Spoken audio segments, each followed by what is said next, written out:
સુરત મનપાના વિવિધ પ્રકલ્પોનું લોકાર્પણ અને ખાતમુહૂર્ત કરાયું. મનપાના વિવિધ ઝોન વિસ્તારમાં બ્રિજ અને હાઇડ્રોક્લોરિક વિભાગના અંદાજિત ₹230.19 કરોડના ખર્ચે સાકારિત થયેલા પ્રકલ્પોનું ખાતમુહૂર્ત સીઆર પાટીલ કેબિનેટ મંત્રી અને જળશક્તિ ભારત સરકારના હસ્તે ખાતમુહૂર્ત કરાયું હતું.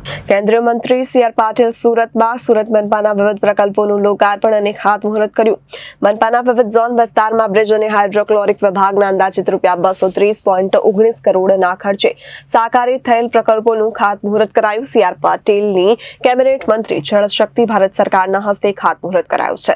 ખાતમુહૂર્ત થનાર વિવિધ પ્રકલ્પો મનપા ડ્રા ટીપી સ્કીમ નંબર 69 ડિંડોલી ઘોડાદરામાં 45 મીટરના રસ્તા પર માનસરોવર સોસાયટીથી ઉધના ભૂસાવલ રેલવે લાઇનને ક્રોસ કરતો 6 લેનના રેલવે ઓવરબ્રિજનું ખાતમુહૂર્ત. ડિંડોલી માનસરોવર સોસાયટી પૂર્વ ઝોન એ વિસ્તારમાં સુરતથી કડોદરા જતા મુખ્ય માર્ગ પર ફ્લાયઓવર બ્રિજનું ખાતમુહૂર્ત કરાયું છે. અશ્વિનીકુમાર વલ્લભાચાર્ય રોડ તરફથી હીરાબાગ જંકશન ક્રોસ કરી હયાત શ્રીનાથજી ફ્લાયઓવર બ્રિજ પર કાપોદ્રા જંકશન પહેલા સુધીના એન્ટ્રી રેમ્પનું ખાતમુહૂર્ત કરાયું છે. સ્થળ વલ્લભાચાર્ય રોડ તરફથી હીરાબાગ જંકશન ક્રોસ કરી હયાત શ્રીનાથજી ફ્લાયઓવર. સુરત મહાનગરપાલિકામાં નવા સમાવિષ્ટ વિસ્તારો પૈકી સાઉથ ઝોન બી વિસ્તારોમાં પાણી પુરવઠો પૂરો પાડવા માટે ટ્રાન્સમિશન મેઇન નાખવાના કામનું ખાતમુહૂર્ત કરાયું છે.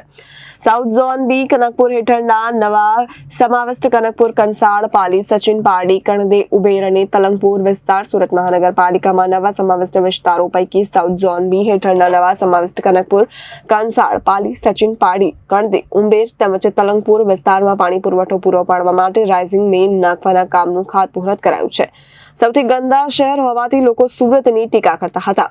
આજ સુરત શહેર સૌથી સ્વચ્છ શહેર બન્યું છે. સુરત મહાનગરપાલિકામાં આવનાર 50 વર્ષને ધ્યાનમાં રાખીને કામ કરવામાં આવે છે. સુરત તાપી નદીમાં 7 લાખ ક્યુસેક પાણીનું પૂર આવતું હતું. હવે 10 લાખ ક્યુસેક પાણી આવે તો પણ પૂર નહીં આવે તેવી કામગીરી કરવામાં આવશે. ખાડીમાં પૂર આવ્યું છે. મહાનગરપાલિકાના અધિકારીઓએ કામ પણ કર્યું છે. અધિકારીઓએ રાત દિવસ કામ કર્યું છે. સિટીનો પ્રોજેક્ટ બતાવી તમામ મહાનગરપાલિકા દિલ્હી આવતા હતા. સુરત મહાનગરપાલિકાના કમિશનરને 13 મિનિટમાં આપવામાં આવતો હતો. માનવું પડે સુરત મહાનગરપાલિકા તમામ પ્રોજેક્ટો 30 મિનિટમાં બતાવી દીધા હતા, જેમાં નાના પ્રોજેક્ટો તો બતાવ્યા જ ન હતા. બધું પાણી અમે જે તે જગ્યાએ ઉતારી દઈશું. એનો તમામ ખર્ચો જો અમને સોસાયટી વાળા નહીં આપે તો અમે કરીશું. એ રીતે અમે પણ એ મજૂરાની આખી જવાબદારી લીધી છે. અને આપ કોને પણ કેવું છે કે આપનું કદાચ 14/45 પણ ઘર હશે અને આખા વરસાદના સિઝનની અંદર ફક્ત 100 mm પણ વરસાદ પડશે તો આ 100 મિલીમીટર વરસાદને કારણે જે પાણી આવશે જો તમે સીધું બોરમાં ઉતારો અથવા તો તમે જે બીજા ડિઝાઇન છે એ ડિઝાઇનના આધારે જો પાણી અંદર ઉતારો બેરલ લગાવીને તો લગભગ 1 લાખ લીટર પાણી આ 100 mm વરસાદને કારણે જમીનમાં ઉતરે છે. આજે મંત્રાલય દ્વારા ઇન્ટરનેશનલ નોર્મ્સ છે કે લગભગ 125 લીટર પાણી એક વ્યક્તિને રોજનું આપવામાં આવે છે. ગામડાઓમાં 55 લીટર, કોઈ જગ્યાએ 75 લીટર આપવામાં આવે છે.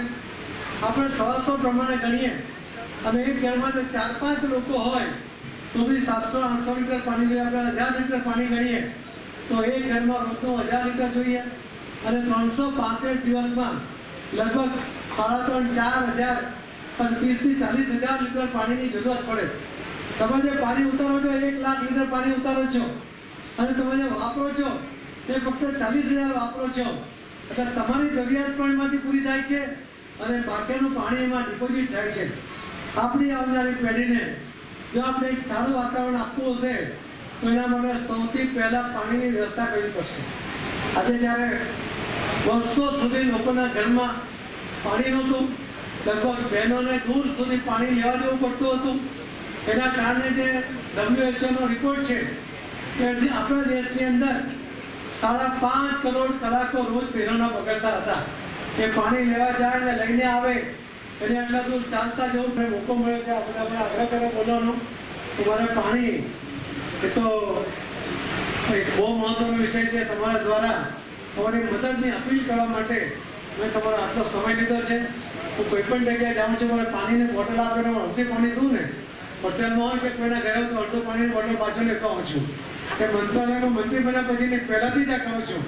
તમે પણ પાણીનો બગાડ ન થાય એની બધા સૌ ચિંતા કરે એ વિનંતી સાથે આપ સૌને સાંભળ્યા બદલ ખૂબ ખૂબ આભાર સાથે ફરી મહાનગરપાલિકાને એના પદાધિકારીઓને અધિકારીઓને અને આપ સૌના વરસાદમાં ખાડીપુરમાં પણ જે કામગીરી કરી એના માટે આપ સૌને અભિનંદન સાથે મારી વાતને વિરામ આપું છું. ખૂબ ખૂબ ધન્યવાદ. ભારત માતા કી જય. આ 3 પ્રોજેક્ટના ખાતમુહૂર્ત પ્રસંગે આપ સૌને ખૂબ ખૂબ અભિનંદન આપું છું. આ પ્રોજેક્ટોને કારણે લોકોને ઓક્સિજન મળશે એવી વાત ભાઈ અક્ષરભાઈ માવાણીએ કરી. એનો અર્થ એ છે કે આ જરૂરિયાત છે. આ તાતી જરૂરિયાતને પૂર્ણ કરવા માટે મહાનગરપાલિકા પદાધિકારી અને અધિકારીઓ મળીને આ 3 પ્રોજેક્ટને એક સાથે એનો ખાતમુહૂર્ત કરીને લોકોની જરૂરિયાતો પૂર્ણ થાય એના માટેના સફળ પ્રયત્ન કર્યા છે. આ એક એવી મહાનગરપાલિકા છે કે અન્ય મહાનગરપાલિકામાં 3 પ્રોજેક્ટ માટે 3 વખત કાર્યક્રમ કરવો પડે, 3 દિવસ બગડે, સમય બગડે. પરંતુ જો આ રીતે એક સાથે કાર્યક્રમ ના કરીએ તો મહાનગરપાલિકા કે મહાનગરપાલિકાના પદાધિકારી અને અધિકારીઓ બીજું કામ જ ના કરી શકે. એટલે આવા મોટા પ્રોજેક્ટો પણ અલગ અલગ કરવાને બદલે એક સાથે કરીને સમયનો પણ બચાવ કરે છે, પૈસાનો પણ બચાવ કરે છે અને ઝડપમાં કામ આગળ વધારવા માટે એમાં પ્રયત્નશીલ પણ થાય છે. સુરત આમ તો હું પહેલા જે કમિટીમાં હતો કેન્દ્ર સરકારમાં અલગ અલગ જે સ્માર્ટ સિટીના શહેરો પોતાનું પ્રેઝન્ટેશન આપવા માટે એ દિલ્હી એ કમિટી પાસે આવતા હતા. દરેક મહાનગરપાલિકાને ફક્ત 3 મિનિટ પોતાના પ્રેઝન્ટેશન માટે આપવામાં આવતી હતી. એવો પ્રોજેક્ટ લઈને આવતા હતા. પણ સુરત મહાનગરપાલિકાના કમિશનરને તે વખતે 13 મિનિટ આપવામાં આવી હતી. તે 13 મિનિટમાં પણ આ સુરતના વિકાસનો એ દ્રશ્ય આદર્શ કરી શક્યા નહોતા. અને બતાવવાનો જે પ્રયત્ન હતો તે સાયકલ સ્ટેન્ડ કહેવાતો કોઈ નાના પ્રોજેક્ટ પાછા 13 મિનિટમાં લીધા જ નથી. તો આ સુરતમાંથી પ્રેરણા લેવી જોઈએ. એ આખા દેશને જે મેસેજ એ કમિટી મારફતે પણ અને લોકોને જે માહિતી મળે છે એને આધારે પણ થાય છે. હવે જ્યારે જળશક્તિ મંત્રાલયની જવાબદારી મળી ત્યારે ત્યાંના અધિકારીઓને મેં જ્યારે સુરતની વાત કરી કે આવનારા 50 વર્ષ માટે પીવાનું પાણી જે પોપ્યુલેશન વધવાનું છે અને જે વોટરવેઝ ઇન્ડસ્ટ્રી આવવાની છે એના માટે જે પાણી જોઈએ એ પાણીની વ્યવસ્થા 50 વર્ષની વ્યવસ્થા એ સુરત મહાનગરપાલિકાએ કરી છે. આખા દુનિયામાં કોઈ શહેરે આવી વ્યવસ્થા કરી નથી. આવી દીર્ઘદ્રષ્ટિ સાથે સુરત મહાનગરપાલિકાના અધિકારી કે પદાધિકારીઓ કામ કરતા આવે છે. સાથે સાથે આપણે જોયું હતું કે 2007માં 7 લાખ ક્યુસેક પાણી આવવાને કારણે અમુક વિસ્તારોની અંદર અંદાજન હશે કે વેટ તરફ કેટલાક ઘરોમાં તો 20 ફૂટ સુધી ઘરો ડૂબી ગયા હતા. આજે જે આયોજન થયું છે એમાં 10 લાખ ક્યુસેક પણ પાણી આવશે તો પણ આ કોઈ પૂર નહીં આવે એ વાત પણ આપણે આદરણીય પ્રધાનમંત્રી શ્રી મોદી સાહેબને ધ્યાને મૂકી હતી. આ એવું એક પહેલું શહેર છે કે જેને દુનિયામાં 10 લાખ ક્યુસેક પાણી આવે તો પણ પૂરથી આ શહેરને નુકસાન ન થાય એનું આયોજન પણ એ સુરત મહાનગરપાલિકાએ કર્યું છે. આપણે હમણાં જોયું હશે કે ખૂબ વરસાદ દરેક જગ્યાએ પડ્યો. કોઈ જગ્યાએ જાનહાનિ થઈ, કોઈ જગ્યાએ ઘર વકરી વહી ગઈ, કોઈ જગ્યાએ પશુધન વહી ગયું, અનેક પ્રકારની હાનિ થઈ. પરંતુ સુરત મહાનગરપાલિકામાં ખાડીઓમાં પણ પૂર આવ્યા. એના કારણે કેટલાક લોકોને ત્યાં એન્ક્રોચમેન્ટ હતું એમને ત્યાંથી હટાવવા પડ્યા, એમને સલામત સ્થળે લઈ જવા પડ્યા. પરંતુ કોઈ જાનહાનિ ન થાય એના માટેના પ્રયત્ન થયા. એકાદ બે જગ્યાએ કોઈ બાળકને ભૂલને કારણે નુકસાન ચોક્કસ થયું.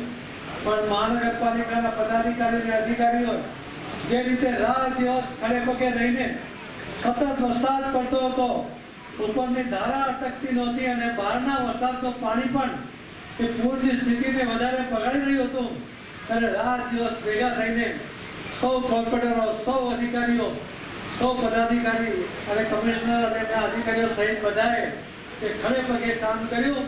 એ કામ પણ વખણાયું છે કે જો આવી સ્થિતિની અંદર જો તમારે કામ કરવું હોય તો સુરત મહાનગરપાલિકા પાસેથી શીખવું પડે.